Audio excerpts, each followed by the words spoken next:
Hello! Let's cook some pancit. This is Ria Luz of Buhay Buhay sa Amerika, and I have the chance to make some pancit because my coworker, I'm going to surprise him for today. So I'm making some pancit, and I am going to use a different kind of noodle, which is Sotanghon.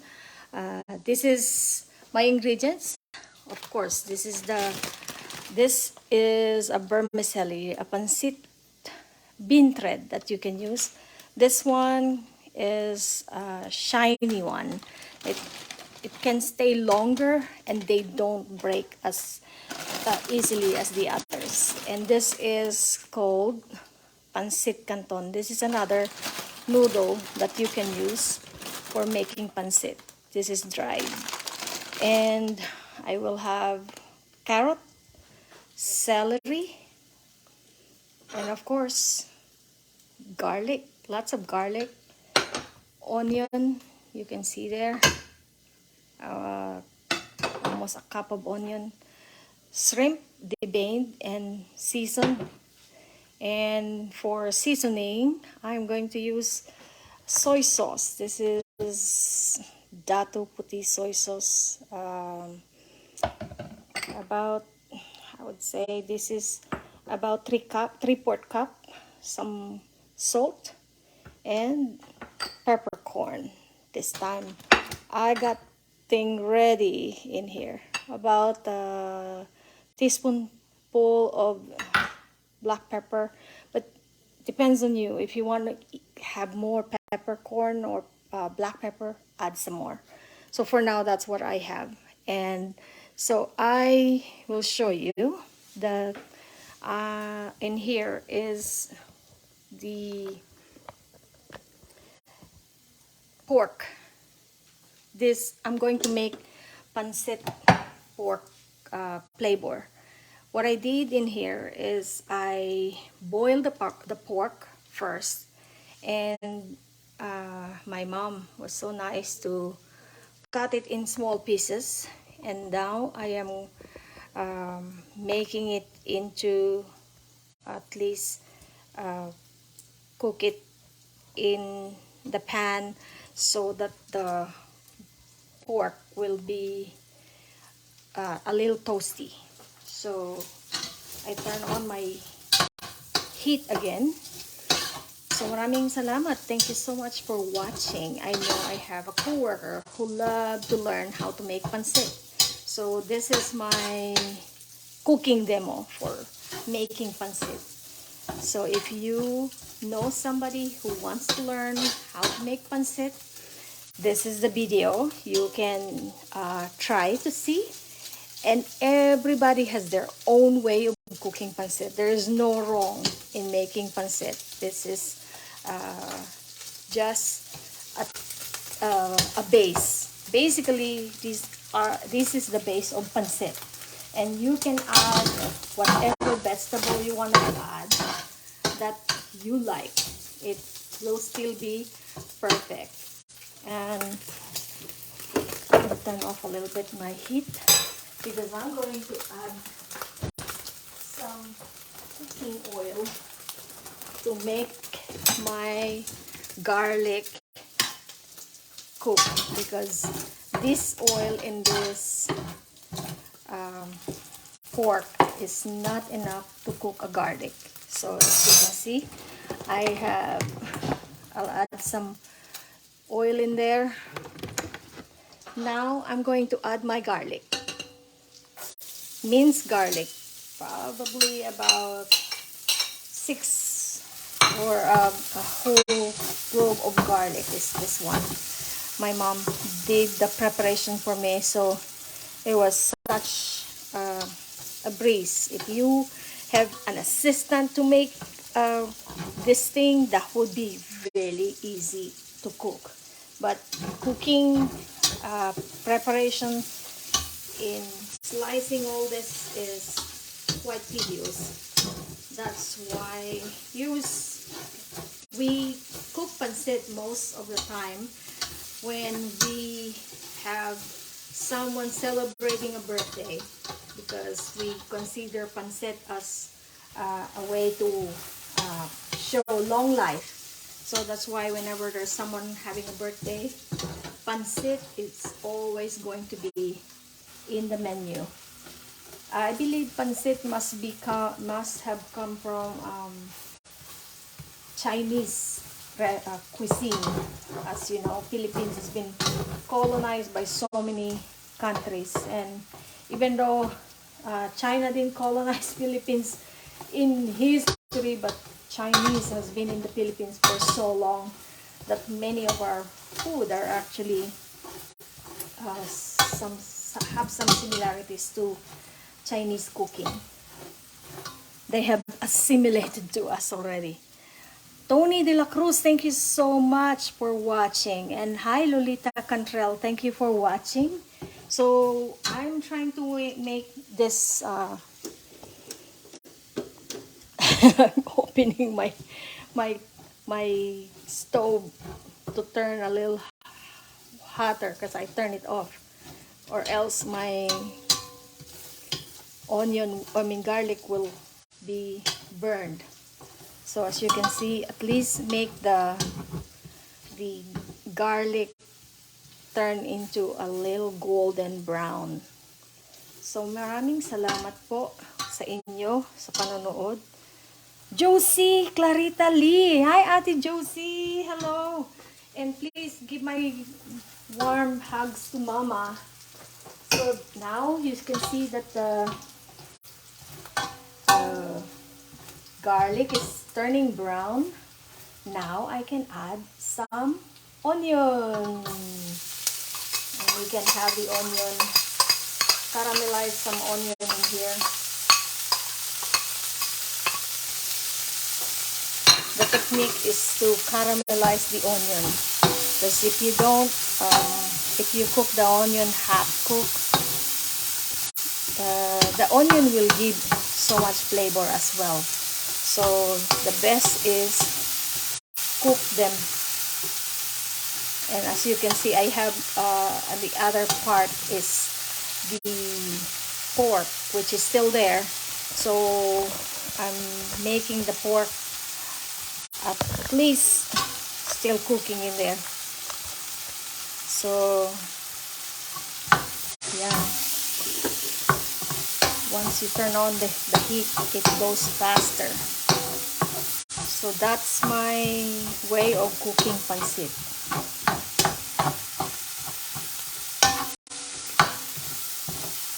Wait a little bit till this onion is a little bit softer. The longer you keep the onion cooking, the flavor is actually even better. So maraming salamat po for watching and for supporting Buhay Buhay sa Amerika. And happy Filipino-American History Month. Nandito na tayo sa October. October is Filipino-American History Month. And I think it's also Latin month as well. And also Breast Cancer Awareness Month. So for all of you who has mom, sister, daughter, aunt, grandma, any one of your family member, remind them about breast cancer screening. It is a need to bring awareness, as well as Domestic Violence Month, Mental Health Awareness Month. In fact, my friend is making a mental health walk this October 22nd. Coach Nisha and Sister Love and Jeanette Love is going to do a mental health walk to bring awareness about mental health. So I'm already giving a shout out to the many celebration, as well as, by the way, I wanted to give a shout out for Kai Soto. Kai Soto is the center player of Adelaide 36ers. He came to Phoenix to play against the Sun, and they won. Amazing. He is a full-blooded Filipino, 7'3" tall, even taller than this. You see my video and you see the pictures.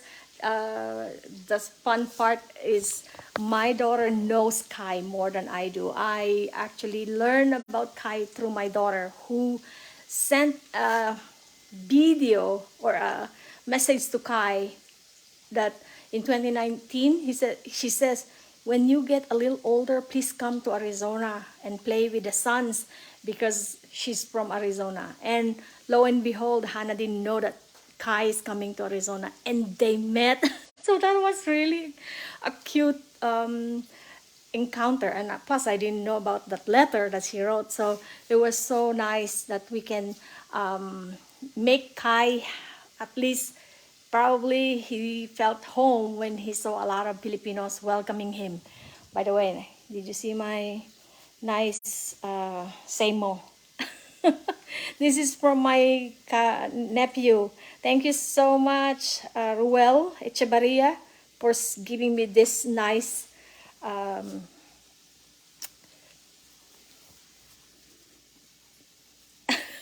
this is so cute. Anong say mo? So if you wanted to put in the comment below, anong say mo sa ganda ng aking anong ito, outfit na yan, galing sa Pilipinas yan.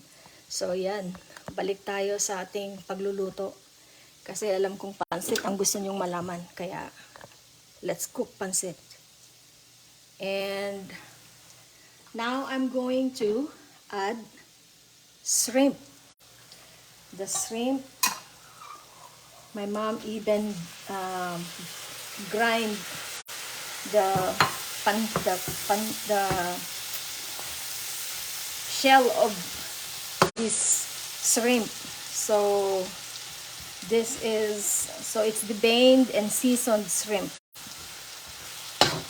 And pork.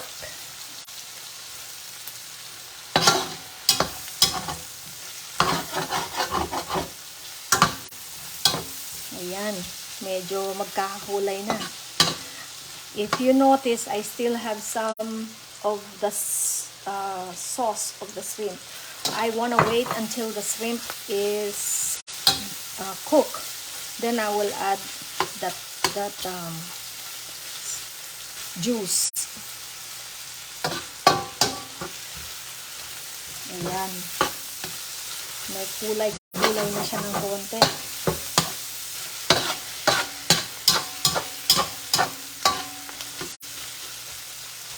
Now that this shrimp is cooked, I am going to add now the juice of the shrimp.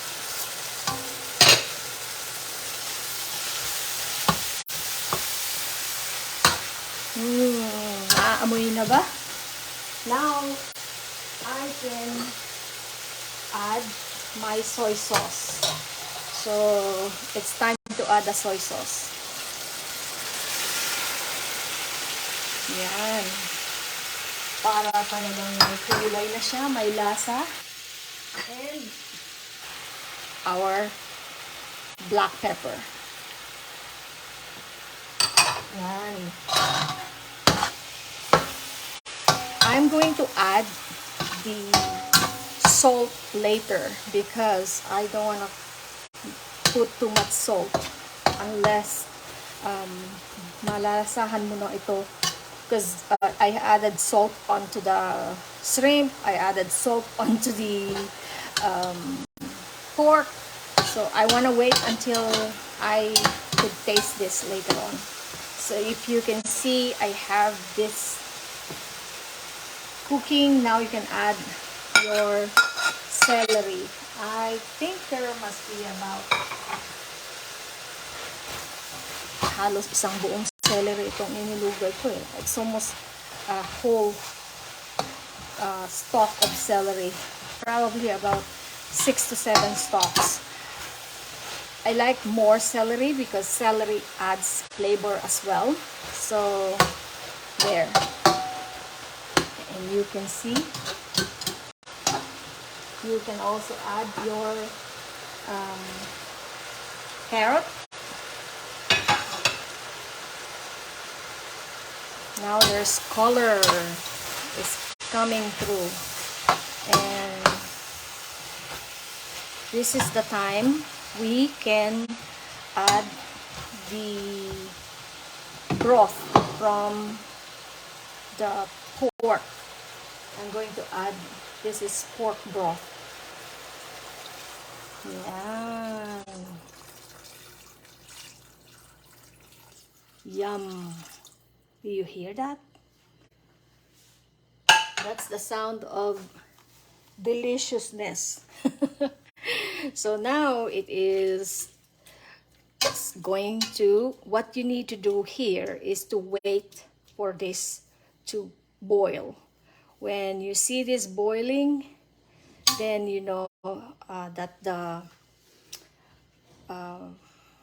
noodles that we have prepared for this is going to be okay to add.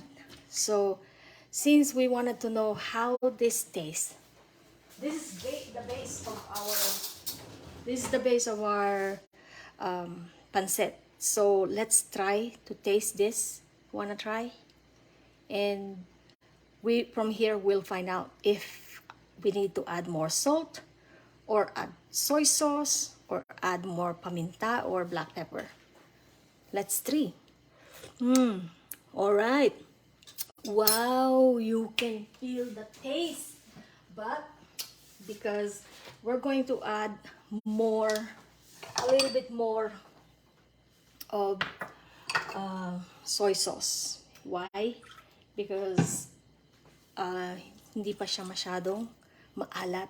It's not, the salt is not so much yet. And since I am in a Philippine household, I have patis or fish sauce. You can use this also to make your food and salt a little. The salt, this is salty and it will add flavor. This is patis.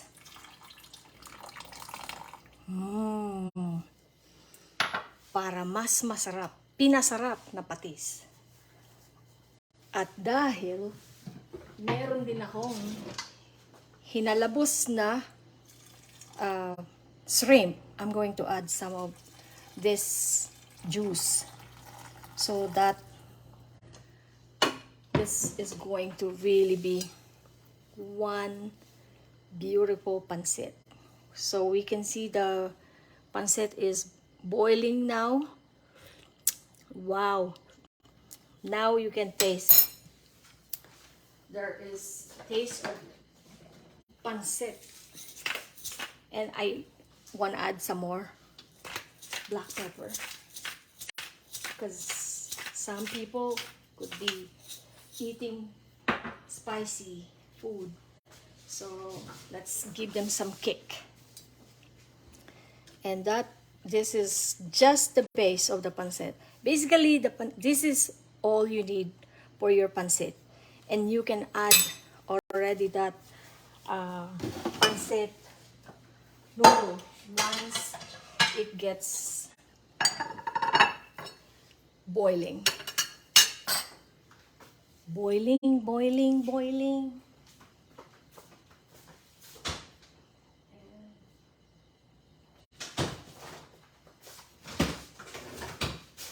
There's one more thing I wanted to add. I wanted to add to this taste is cabbage. So I'm going to slice some cabbage while I'm waiting for this to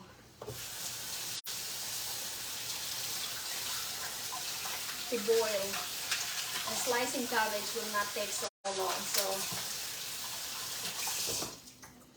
That is one way. Kill your time while you're waiting for this wonderful, delicious pancit in the making.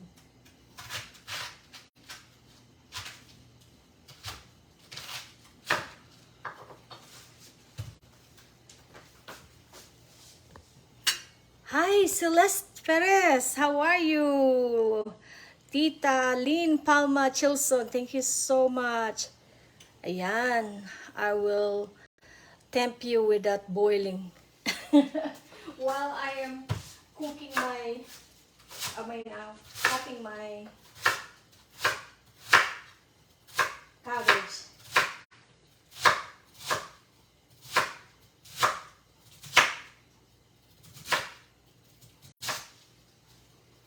This would add green to your pancit. And I like to add this at the end.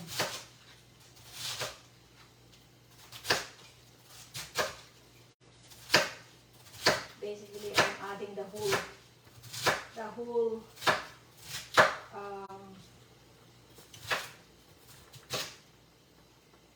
the whole cabbage. I have one whole cabbage ready there to add. And I wanted to share with you. This is the scrap from a cabbage. You know that you can... Oh, I haven't tried it this way, sabi ni Celeste Perez, who is also a mom, a great mom of a West Point rugby player. This one, I have planted this and now I have more cabbage in my garden. So now that we see it boiling, we can now add our vermicelli or our sotanghon. Yeah. Does your son loves pancit, Celeste? Because I'm sure he must be missing Filipino food if he loves pancit. So now I can see this is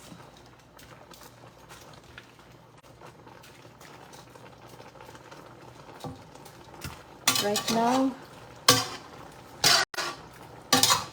That is how I'm going to cook this.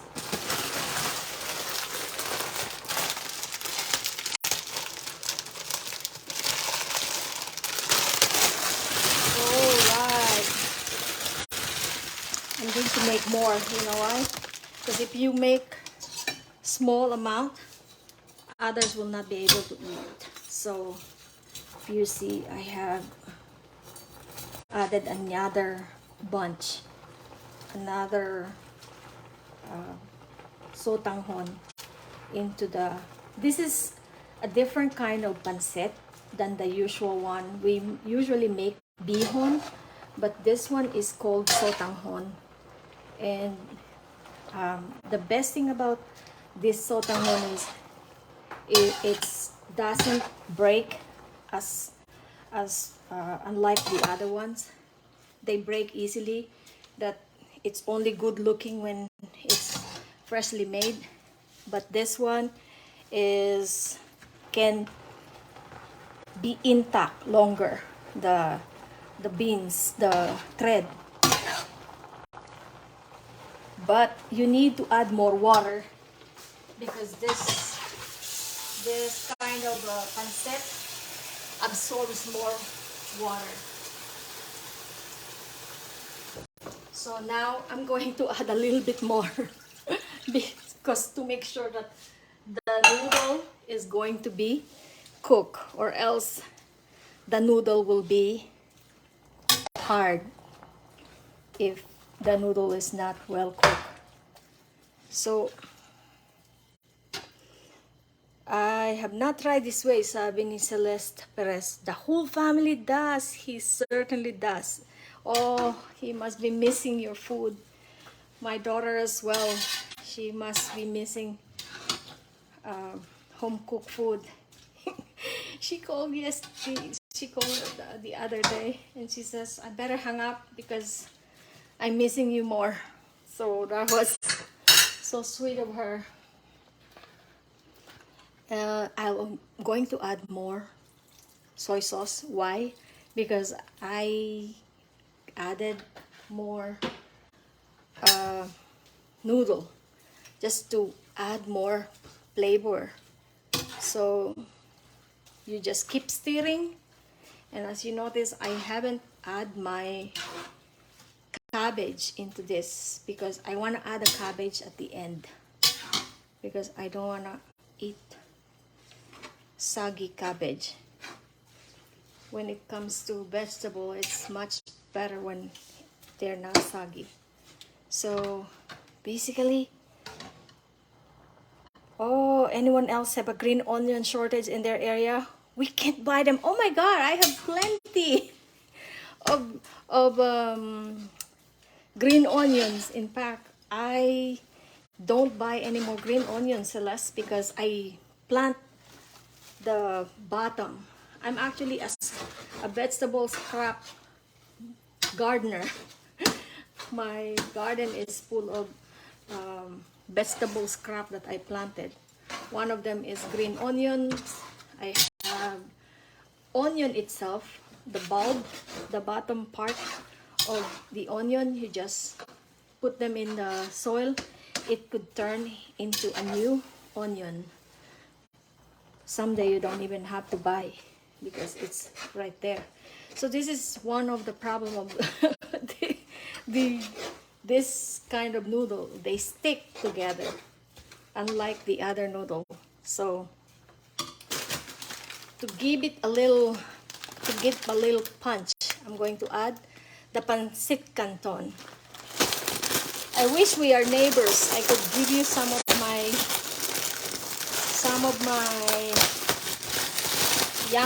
green young onions. So when you buy in the store, just don't throw the bottom. Just put them in the water and in your soil. So this is now the Pancit Canton. You see that? Pancit Canton, Oriental style. Ah, that's what I need to do. I will plant them next time I get them. Yes! Soon there will be no need to buy. So this...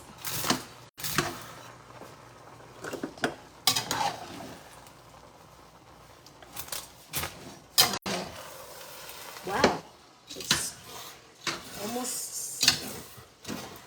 The bottom is almost drying up.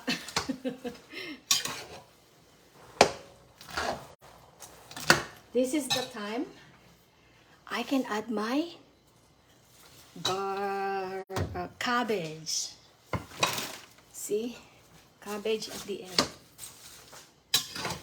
Oh, now I can cook. I can feed the whole platoon. We have a Filipino song about pancit. I can't remember that song now, but it's like, Nay! I forgot the song. Pansit isang pinggang pansit ang aking kalaban. Ano nga yung kantang yon? If you know the song.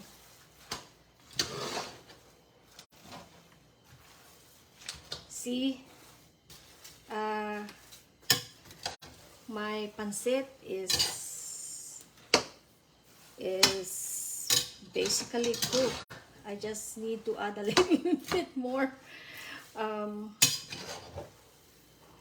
Yeah, let's see if this noodle is cooked. You wanna try?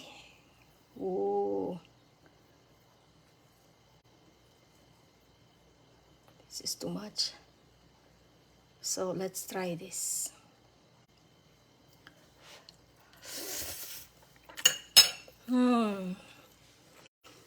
Perfect. Wow. ayos. It was just perfect taste. So we have good amount of vegetable and good amount of noodle. I like more vegetable than noodles. When I eat pancit, I like to eat vegetables. So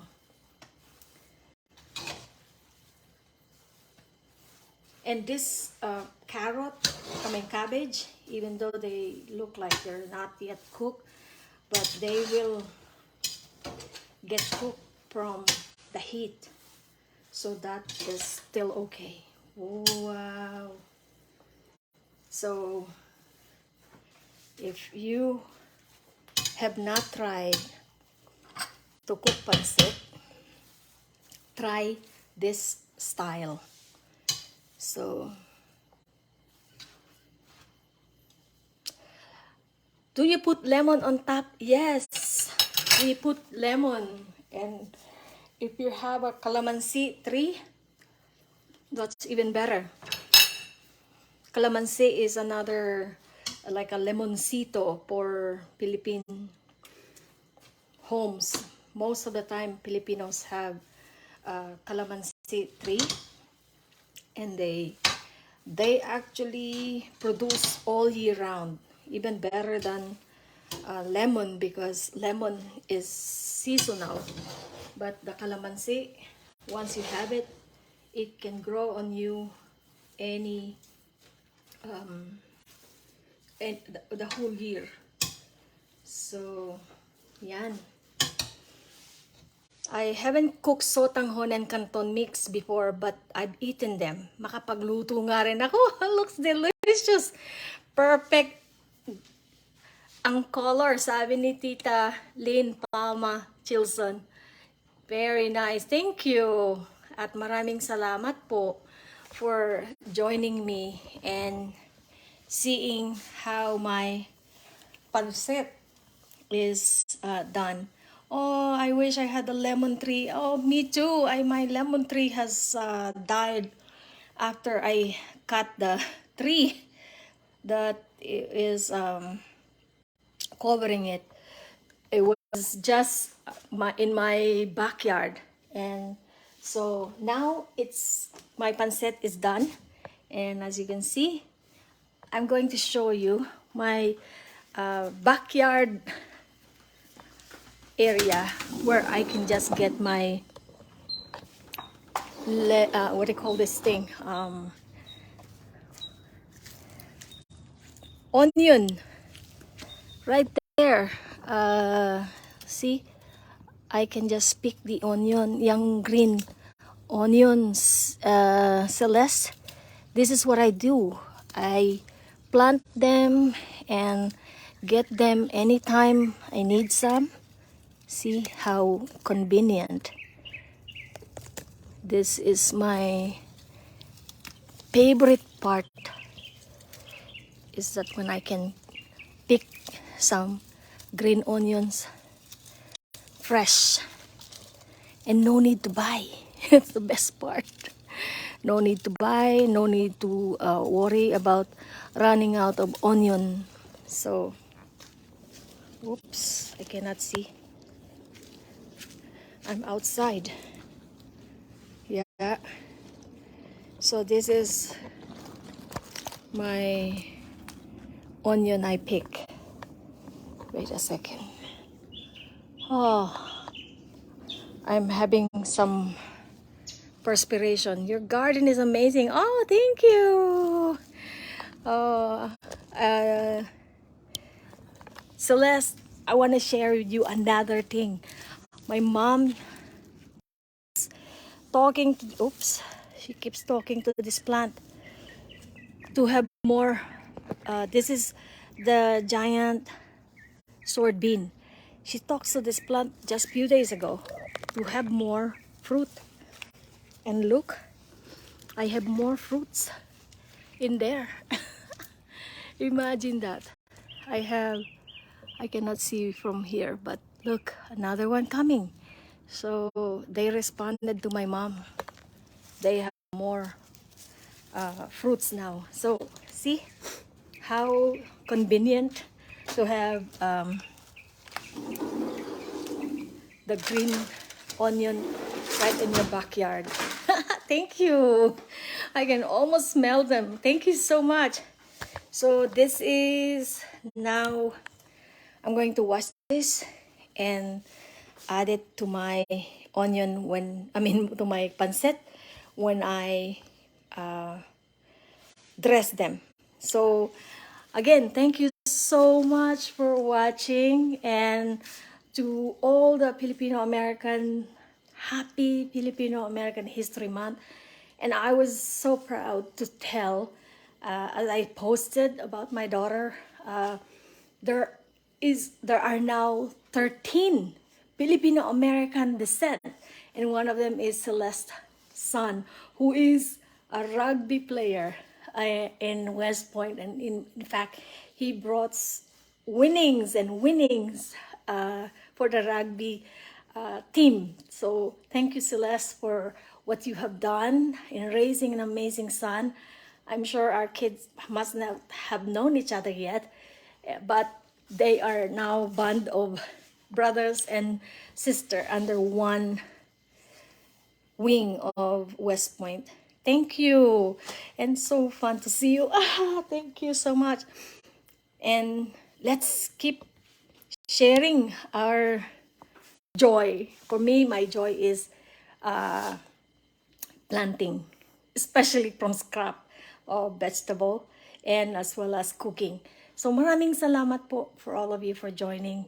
And again, another plug, October 8th is Kamayan Festival, another opportunity to see Filipino food in this festival. All Filipino street foods, October 8 and 9 here in Arizona, Kamayan Festival, and to all the festivities throughout America for Filipino American History Month. Go, go, go, and God bless you all. Mabuhay. God bless. Bye.